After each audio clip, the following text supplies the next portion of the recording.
When they were talking, at one point, Vance wanted to correct something about how Haitians got into this country. And he was right. And the moderators wouldn't let him correct it. It's very interesting.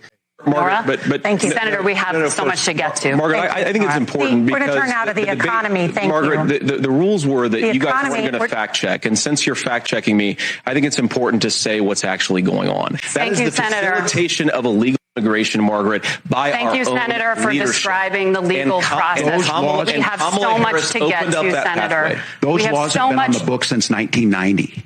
Thank you, gentlemen. The CBP app has not been on the books since 1990. It's something that Kamala Harris created, Margaret. Gentlemen, the audience can't hear you because your mics are cut. Vance was right. Okay? There's nuance to it. But the bigger problem is why he was moved on. We've got so much to get to. Says who? You know what I mean? Like, what is the schedule here? So you have a list of topics? That's not what it's about. It's about how the American people can access these two men and the two theories and the narratives, and you got to let them have their speak, because now you created a story where you're the problem. Which I think we shouldn't lose track. I think even in the civility of the fact that J.D. Vance came to this debate to land a bunch of punches, and he did. He landed a lot of punches in between all the niceties and all of that. And the thing that really stood out to me was that Tim Walz did not seem prepared for it. Moderators were obnoxious and made it feel like 3-on-1 on Vance, and Vance was just fine. He seems to have been, his skills as a debater and a speaker seem to have been honed to some extent by just these several months on the campaign trail. And for one so young, he seemed, in terms of his knowledge of policy, to run rings around poor Governor Walz, who I think did not have a very great night. As you say, Brett, he got better as the night wore on. But if you're rating this debate on points, it wasn't close. Vance had a good night. So the question was about comments he's made twice now about saying that he was in Hong Kong during the Tiananmen Square protest. He was not. He acknowledged that. But this is the third or fourth time he said something that hasn't been true or it's been an exaggeration. Does Governor Walz have a problem with the truth? No. This was a mistake. He was there that year. It was a few months off.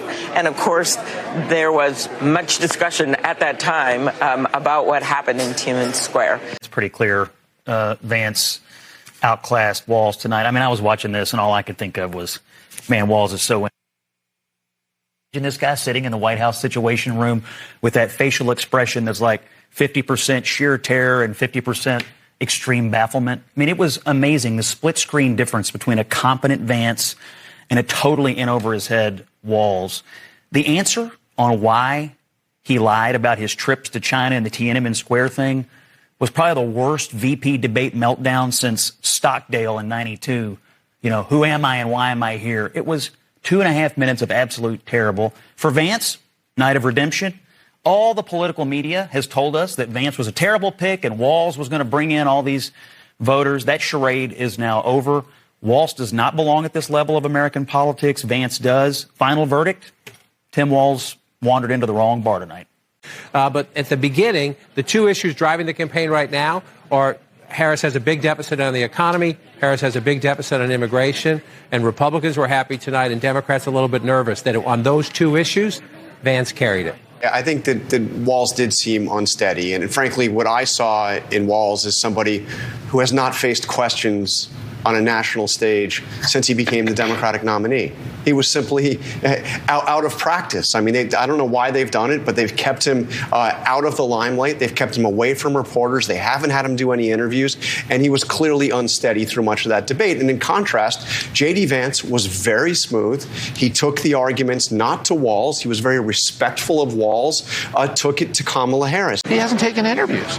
He doesn't do interviews. So therefore, this is really his first exposure to prime time. And that's why I think you're right. She's not ready. He's not ready to be our president and vice president. And that's what this election's all about.